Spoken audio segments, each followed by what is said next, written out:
nós temos observado com muita preocupação porque nenhuma área da administração pública encontra-se sob tamanha ameaça do governo ilegítimo de Michel Temer do que a área de educação pública. E talvez em nenhuma outra tenhamos uma distância tão grande entre o projeto chancelado pelo eleitor nas urnas em 2014, como se exige no regime democrático, e as intenções do governo que tomou de assalto o poder em maio último. Na última sexta-feira, eu fui surpreendida com a notícia de que o governo interino baixou o decreto permitindo a interrupção de bolsas do Ciências Sem Fronteira, mesmo as que já estiveram sendo pagas. O argumento é o de sempre: restrições orçamentárias.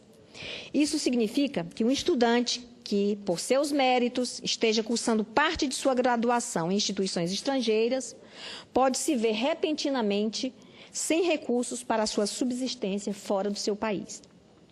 Está aí uma demonstração cabal da falta de sensibilidade social e do interesse pela educação deste governo.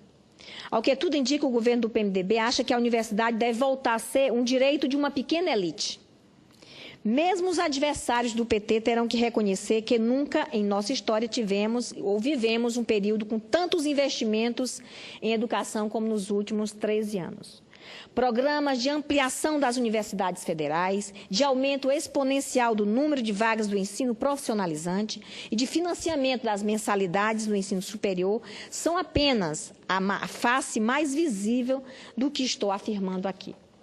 Há inúmeros outros, como o aumento e melhoria na distribuição de livros didáticos e de capacitação dos professores da educação básica, sob medida que lançaram as bases para a mudança neste setor estratégico para a construção de um projeto de nação realmente inclusivo.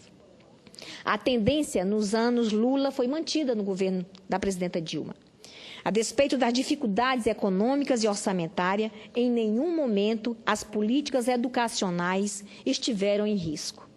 Pelo contrário, a presidenta se esforçou para garantir a aprovação do Plano Nacional de Educação, que foi amplamente debatido aqui no Senado Federal, que estabelece como meta 10% do PIB para os gastos no setor, além de trabalhar pela reserva de recursos do pré-sal para a educação.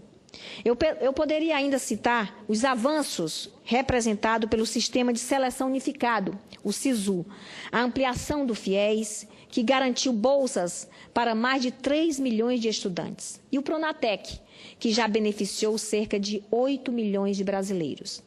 Sem falar no próprio programa Ciências Sem Fronteira, que já levou quase 100 mil estudantes a cursos em 40 países. Senhor presidente, não são infundados os temores de retrocesso por parte das pessoas que militam na área de educação em nosso país. Há um claro desmonte em estruturas fundamentais do MEC, como foi o caso da área técnica responsável pelo suporte à implementação do Plano Nacional de Educação. O mesmo ocorreu com a Secretaria de Educação, inclusive foram demitidos mais de uma dezena de técnicos.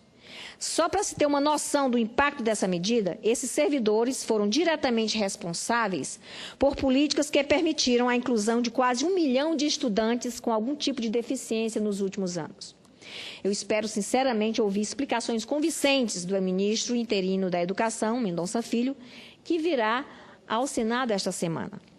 Mas a gente tem que fazer um apelo também para os senadores para que denunciem essas medidas. Nós não podemos aceitar calados.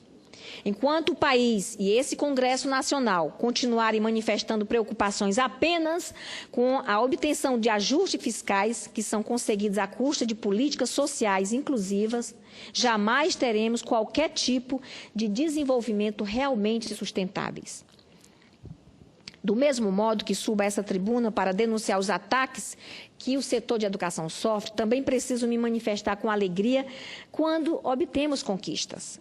Eu me refiro à consolidação do Instituto Federal de Tecnologia de Roraima. Nós tivemos, no governo Lula e Dilma, uma ampliação do número de vagas muito importante no ensino técnico, profissionalizante e superior. Nós temos 500 mil habitantes e temos atualmente uma expansão da educação superior. O Instituto Federal do Amajari, que quero me referir aqui, que mudou a condição econômica do município do Amajari, levando a educação técnica superior e profissionalizante para os nossos jovens do município, para as nossas comunidades indígenas. Dá gosto ver a inclusão da juventude indígena no ensino técnico e profissionalizante. E eu tive a oportunidade, há 6 anos atrás, participar do lançamento da pedra fundamental lá do Instituto Federal do Amajari. E a semana passada houve uma solenidade que foi aberta a cápsula do tempo, que havia sido enterrada junto à pedra fundamental do campus há 6 anos atrás. Ali, a comunidade depositou suas esperanças em relação ao Instituto Federal, à região e ao Estado. E eu tive a felicidade de depositar também uma mensagem à época. E com a abertura da cápsula, vejo que nós, a sociedade de Roraima, os professores, toda a comunidade do município do Amajari, continuamos no mesmo caminho certo com relação à importância da educação, da valorização da educação em nosso Estado, em nosso país, em nosso município.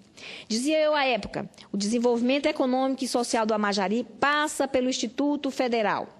A vocação para a agricultura familiar, a pecuária e o turismo rural deve ser a tônica desse desenvolvimento. Vale para o Amajari, que é o município do nosso Estado, vale para Roraima e vale também para grande parte do nosso Brasil. Felizmente, essas esperanças não foram em vão. É exatamente isso que tem feito o nosso campus no Amajari. Que continue no rumo certo e que a educação brasileira não saia do rumo. Vale registrar aqui que esse período de avanço nas vagas, na valorização do ensino técnico superior, atingiram o nosso Estado não só no município do Amajari, mas também no município de Bonfim, na zona oeste da nossa capital Boa Vista, na ampliação do número de vagas na nossa Universidade Federal, a expansão dos cursos superiores, o aumento em 80% das vagas no vestibular para o curso de medicina da nossa Universidade Federal de Roraima. Então, são muitos os avanços e nós observamos com muita preocupação o desmonte desse governo golpista interino com a educação do nosso país. Nós não podemos nos conformar e nos calar com esta situação que é muito preocupante. Muito obrigada, senhor presidente.